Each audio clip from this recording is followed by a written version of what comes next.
ನಗರಾಭಿವೃದ್ಧಿ ಇದರಿಂದ ನಮ್ಮಲ್ಲಿ ನರೇಂದ್ರಕ್ಕೆ ಒಂದು 3,75,00,000 ಒಂದು ಕೆರೆ ಅಭಿವೃದ್ಧಿ ಮಾಡಕತ್ತೀವಿ. ಬೇಲೂರು ಕೂಡ ಒಂದು 3 ಕೋಟಿ ರೂಪಾಯಿ ಕೆರೆಯನ್ನ ಬೇಲೂರಲ್ಲಿ ಕೂಡ ನಾವು 3 ಕೋಟಿ ರೂಪಾಯಿ ಕೆರೆಯನ್ನು ಅಭಿವೃದ್ಧಿ ಮಾಡಕತ್ತೀವಿ. ಇವೆಲ್ಲ ಸಾಕಷ್ಟು ಕೆರೆ ಅಭಿವೃದ್ಧಿ ಕೆಲಸಗಳು ಕೂಡ ಸಾಕಷ್ಟು ಪ್ರಮಾಣದಿಂದ ನಡೆದವು. ಇವನ್ ಸ್ಕೂಲ್ಸ್ ಕೂಡ SLC ಮಕ್ಕಳಿಗೆ ಹೋದ್ ನಮ್ಮ ಧಾರವಾಡ ನಾ ಮಿನಿಸ್ಟರ್ ಇದ್ದಂತ ಟೈಮಲ್ಲಿ 28ನೇ ಕ್ಷೇತ್ರಕ್ಕೆ ಇತ್ತು. ಧಾರವಾಡ 28ನೇ ರ್ಯಾಂಕಿಂಗ್ ಕರ್ನಾಟಕ ರಾಜ್ಯದಲ್ಲಿ 28ನೇ ರ್ಯಾಂಕಿಂಗ್ ಇತ್ತು. ತಮ್ಮೆಲ್ಲರಿಗೂ ಮಾಧ್ಯಮ ಮಿತ್ರರಿಗೆ ಎಲ್ಲರಿಗೂ ಗೊತ್ತು.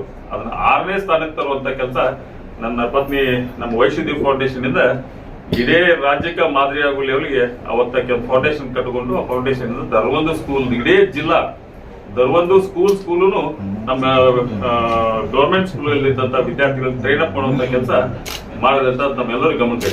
ಈ ಬಾರಿಗೆ ಕೂಡ ನಮ್ಮ ರಾಜ್ಯಕ್ಕೆ ನನ್ನ ಕ್ಷೇತ್ರ 11ನೇ ರ್ಯಾಂಕಿಂಗ್ ಆಗಿದೆ. SLC 11th rank. ನಮ್ಮ ಜಿಲ್ಲೆಗೆ 1ನೇ ನಂಬರ್. ನಮ್ಮ ಧಾರವಾಡ ಜಿಲ್ಲೆಗೆ ನನ್ನ ಕ್ಷೇತ್ರ ಇವತ್ತು ಕೂಡ ಸರ್ಕಾರಿ ಶಾಲೆಯಲ್ಲಿ SLC ರ್ಯಾಂಕಿಂಗ್ ನನ್ನ ಕ್ಷೇತ್ರ 1ನೇ ನಂಬರ್ ನಮ್ಮ ಜಿಲ್ಲೆಗೆ. ಆ ರೀತಿ ದರ್ವೊಂದು ಹಂತದಲ್ಲಿ ಕೂಡ ನಾವು ಕೆಲಸ ಮಾಡ್ತಿರ್ತೀವಿ. ಬಂದಿರ್ತಾರೆ ನನ್ನ ಪತ್ನಿನ ಕೆಲಸ ಮಾಡ್ಬೇಕಾಗತ್ತೆ, ನನ್ನ ಮಕ್ಕಳು ಮಾಡ್ಬೇಕಾಗುತ್ತೆ ಕೆಲಸ, ನಮ್ಮ ಮುಖಂಡರುಗಳು ಮಾಡ್ಬೇಕಾಗತ್ತೆ.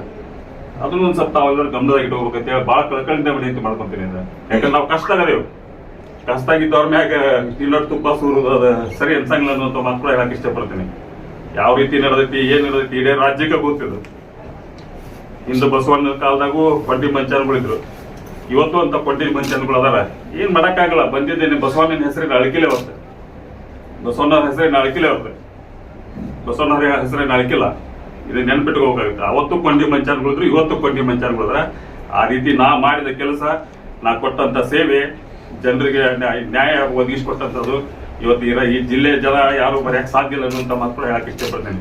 ಇವತ್ತು ನೇಕುಲ್ಕಂಡಿ ಊರಾಗಿರ್ಲಾದ್ರು ಕೂಡ ಜನ ಇವತ್ತು ನಾನು ಕಾಯ್ತಿರ್ತಾರೆ, ಇಲ್ಲಿ ಮಟ್ಟ ಬಂದು ಕಾಯ್ತಿರ್ತಾವ. ಅತ್ಯಂತ ಕಟ್ಟ ಕಡೆ ಮನುಷ್ಯರನ್ನ ಬಂದು ಕಾಯ್ತಿರ್ತಾರ. ನನ್ನಿಂದ ಆಕೈತೆ ಅನ್ನೋದಕ್ಕೆ ಬಂದು ಕಾಯ್ತಿರ್ತಾರ. ಆಕೈತೆ ಅಂತ ಇಷ್ಟು ಜನ ಬರ್ತಾರ. ಎಷ್ಟೋ ಮಂದಿ ದುಡ್ಡು ಕೊಟ್ಟು ಕರೆದ್ರು ಜನ ಹೋಗಿಲ್ಲ. ನಾ ಎಲ್ಲೋ ಬರ್ತೇನೆ ಅಂದ್ರೆ ಇಷ್ಟು ಜನ ಕಾಯ್ತಿರ್ತಾರ. ಅಂದ್ರೆ ಇದನ್ನ ದಯವಿಟ್ಟು ಎಲ್ಲರೂ ಇದನ್ನ ಗಮನದಾಗ ಇಟ್ಕೋಬೇಕಂತ. ಯಾಕಂದ್ರೆ ನಮಗೆ ಕಷ್ಟ ಆದ್ರೂ ಸಮಯ ಖುಷಿ ಕೊಡೋದಿರ್ತಾರ. ಬಟ್ ಸಾಕಷ್ಟು ಮಂದಿಗೆ ಇದ್ರ ನೋವಾಗಿತ್ತು ಅನ್ನೋದು ಅವ್ರು ಇಟ್ಕೋಬೇಕಾಗುತ್ತೆ. ನನ್ನ ಪಕ್ಷದ ನನ್ನ ಕ್ಷೇತ್ರದ ಬಗ್ಗೆ, ನನ್ನ ಕ್ಷೇತ್ರ ಅಭಿವೃದ್ಧಿ ಬಗ್ಗೆ ನಾವು ಹೇಳ್ತೀನಿ. ನನ್ನ ಕ್ಷೇತ್ರಕ್ಕಾಗಿ ನಾ ಇಲ್ಲಾಂದ್ರೂ ನನ್ನ ವೈಫ್ ಆಗಲಿ, ನನ್ನ ಮುಖಂಡರಾಗಲಿ ಅವ್ರು ಬರ್ತಾರ. ಅವ್ರು ಬಂದಂತ ಟೈಮ್ನಾಗ ಯಾವ ಕೆಲಸಗಳಿದ್ರು ಎಲ್ಲ ಮಿನಿಸ್ಟ್ರಿಗಳು ಕೂಡ ಹೇಳಿ, ನಾನು ಯಾವ್ದೋ ಕೆಲಸಗಳಿದ್ರು ಕೂಡ ನಾ ಇಲ್ಲಾದ್ರೂ ಕೂಡ ಅವ್ರು ಯಾರೋ ಬಂದ್ರು ಕೂಡ ಅವ್ರು ಸಂಪೂರ್ಣ, ಯಾಕಂದ್ರೆ ನಾನು ಲೆಟರ್ ಸೈನ್ ಮಾಡಿ ಕೊಟ್ಟಿರ್ತೇನೆ. ಅವ್ರಿಗೆ ಯಾವ ಲೆಟರ್ ತಗೊಂಡ್ಬಂದ್ರು ಕೂಡ ಅವ್ರಿಗೆ ನನ್ನ ಲೆಟರ್ ಇದ್ದಂತ ಕೆಲಸಗಳು ಇಮೇಟ್ ತಕ್ಷಣ ಸ್ಪಂದಿಸಿದೆ. ಈ ಕೇಸಲ್ಲೂ ಕಾಂಗ್ರೆಸ್ ಸಪೋರ್ಟ್ ನಮ್ಮ ಪಕ್ಷ ನಮ್ಮ ಹಿಂದೆ ಇದೆ. ನಮ್ಮ ಪಕ್ಷ ಯಾಕೆ ನಮ್ಮಿಂದ ನಮ್ಮ ಪಕ್ಷ ನಮ್ಮ ಹಿಂದಿದೆ ಇರ್ತಾರೆ. ಸಿಎಂ ಅವ್ರಿಗೆ ಮೊನ್ನೆ DK ಅವ್ರು ಬೇಕಾದ್ರೆ ಸಿಎಂ ಅವ್ರಿಗೆ ನಾಳೆ ಬೇಕಾಗುತ್ತೆ ನೋಡ್ತೇನೆ, ನಾಳೆ ಅವರು ಭೇಟಿ ಸರ್. ಈಗ ಇಡೀ ಪ್ರಕರಣದಾಗ ಕಾನೂನು ಹೋರಾಟ ಮತ್ತು ಇದು ನಿಮ್ಮ ರಾಜಕಾರಣದ ಈ ವಿಷಯ ಒಂದು ಕಡೆ ಇಟ್ಟರು, ಇಡೀ ಪ್ರಕರಣದೊಳಗೆ ಎಂದ ಯೋಗೇಶ್ ಗೌಡ ತಾಲೂಕ್ ಪಂಚಾಯತಿ ಸದಸ್ಯಾಗಿ ಪಕ್ಷೇತರ ಆಯ್ಕೆ ಆದ್ರೂ ತಮ್ಮ ಸಪೋರ್ಟ್ನಿಂದ ತಾಲೂಕ್ ಪಂಚಾಯತಿ ಅಧ್ಯಕ್ಷರಾದ. ಇಡೀ ಪ್ರಕರಣದಾಗ ಒಂದು ಕಡೆ ಎಲ್ಲೋ ನಾನು ಒಂದು ಸ್ವಲ್ಪ ತಪ್ಪು ಮಾಡೀನಿ ಅನ್ನುವಂಥದ್ದು ತಮಗೆ ಏನಾದ್ರು ಅನಿಸ್ತದೆ? ಅಲ್ಲ, ಇಡೀ ಪ್ರಕರಣದಾಗ ಇಲ್ಲಿ ಇವತ್ತಿನ ತನಕ ಸಾಧ್ಯನೇ ಇಲ್ಲ. ನಿಮ್ಮ ಆತ್ಮಸಾಕ್ಷಿ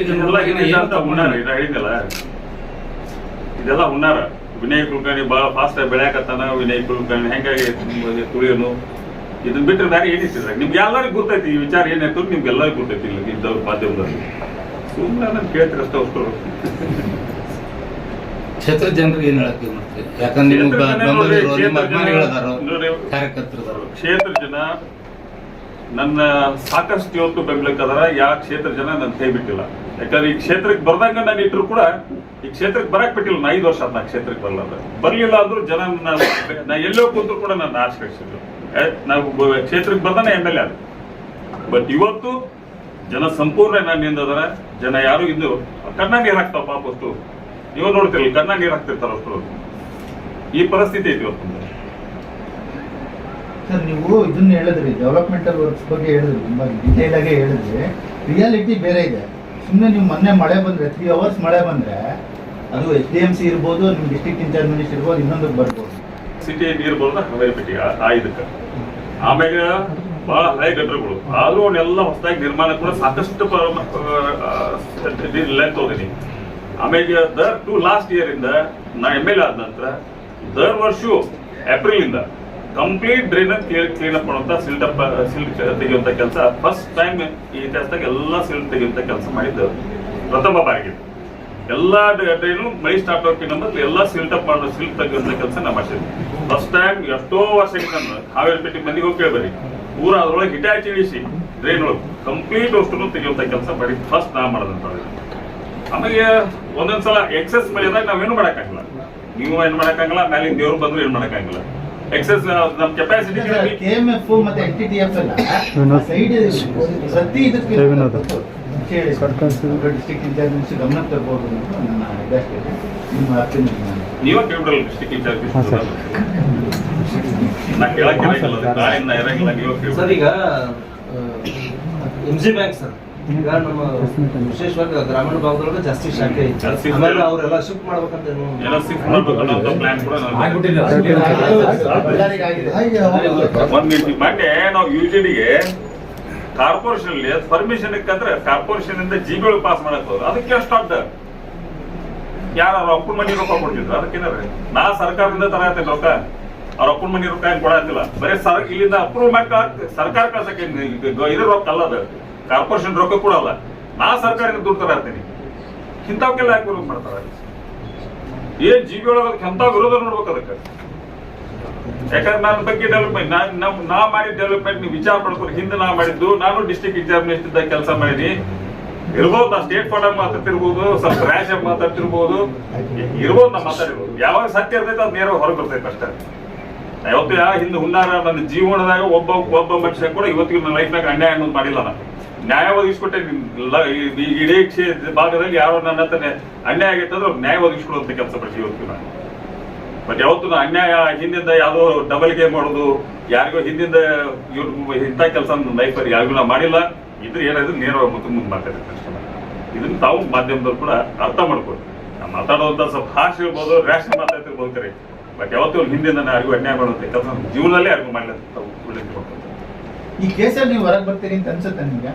ನಂಗೆ ದೇವ್ರ ಮೇಲೆ ಭರವಸೆ ಐತಿ. ನನ್ನ ಸತ್ಯಕ್ಕೆ ಯಾವತ್ತು ಜಯ ಸಿಗುತ್ತೆ. ಸತ್ಯಕ್ಕೆ ಜಯ ಸಿಗೋದು ಸ್ವಲ್ಪ ಲೇಟ್ ಆಗುತ್ತೆ, ಸುಳ್ಳಕ್ಕೆ ಭಾಳ ಜಯ ಸಿಗುತ್ತೆ.